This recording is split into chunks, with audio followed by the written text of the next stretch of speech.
Don't think you have a network? Think again. This week's episode was inspired by a handwritten note I received from an entrepreneur following a presentation I gave at the Tory Burch Foundation. The note read in part, "My biggest challenge when starting my company was my network." This entrepreneur started her company at a very young age, so she felt that she was at a disadvantage because of the perceived lack of depth in her network. Interestingly, or amusingly at the same event, a rather more experienced entrepreneur who had sold one business before moving to LA to start a new venture told me the exact same thing. That is, she felt she didn't have a network. Unless you're living under a rock, and a big rock, you have a network. But just saying that to you won't change your mind. So, at this point in the podcast, unless you're driving, it's time to grab a piece of paper and a pen. I'm going to start rattling off some potential networks.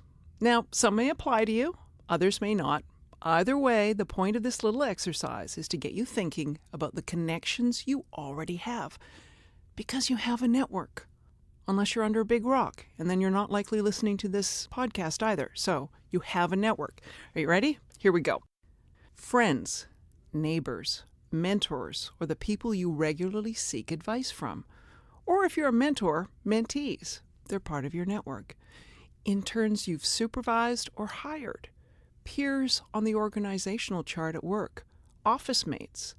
Other coworkers in a co-working space. Clients. I'm going to keep going. Members of a volunteer group, whether it's at work or at your kid's school or in the community. Board members of organizations you're deeply engaged with, a board you sit on. Industry associations you belong to. Professional organizations. Service providers. Either those you retain through work or folks such as an accountant, lawyer, hairdresser, or personal trainer who you hire. Clubs. Classmates, teammates, alumni from your school or business. Yes, if you worked for the same employer as someone, you're alums, and they are connected to you, and that's a pretty damn powerful network. And one more on the list, competitors. Yes, competitors. Think about it. Who else is talking you up? Besides your proud family, I hope. Likely the person you've impressed by beating them out for a coveted client account. All of these are networks, your networks, and the starting place for undertaking whatever it is you're seeking to do. Remember, all the people in your network have their own unique networks. The people in your network are more than the activity or task or role you see them in.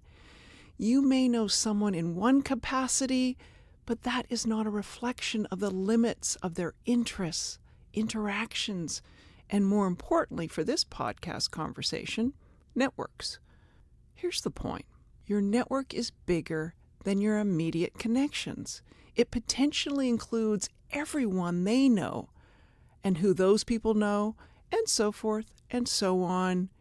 And you can see how it can stretch out. Overlooking networks we already have, along with thinking that networking is an activity undertaken with strangers, rather than viewing it as a way to strengthen ties with people we already know, has the potential to derail our ambitions. Let me give you a story about a crowdfunding project that nearly missed its modest funding target because the team behind the project failed to tap into their personal networks. Until the final week of the project. Now, you may be thinking, crowdfunding, that's marketing, Kelly. No, sorry. Crowdfunding is a really terrific example of the need to tap into your own networks. People will give you money if they know you and believe in you. To crowdfund a project successfully, you have to start with who you know. Strangers leap on the bandwagon of success. Strangers succumb to FOMO, the fear of missing out on something really cool, a new gadget or project. Strangers want bragging rights to say they got onto something early. But the first movers and shakers are people who believed in you long before you asked for $1. So, Back to that not tapping into their existing network crowdfunding tale of woe. It was the final week of a 30-day all-or-nothing crowdfunding campaign, and the founders cold emailed me because they had heard through some grapevine that I could or might possibly be a backer for their campaign. I took their call because something wasn't adding up for me. Truly, I didn't get their last-minute funding panic. I was absolutely at a loss. Why were the highly connected founders of this particular social commerce company in any way challenged to raise $10,000? A few minutes into the call, it hit me. The founders had not looked at all of their existing networks for funding. They did not consider their existing networks as the primary funding source for their crowdfunding efforts. They had not developed a funding plan centered around those networks. I noted earlier that these were highly connected founders. They had attended Ivy League institutions and held prestigious internships at Fortune 50 companies and award-winning not-for-profits. They volunteered, they joined, they had a wide circle of friends, and they had not asked all of these networks for help. The key to their funding success, as I saw it, was to ask and activate these networks. So, their 30-minute call for me. Well, it turned into a classic example of ask a stranger for money and all you'll get is advice. The founders left the call with a 3-part action plan to ignite their campaign efforts in the final week through their own networks and without a financial commitment from me. Yes, they were ultimately successful, but their crowdfunding effort didn't need to be so agonizing, stressful, and hard. Here's the big Build Your Dream Network takeaway.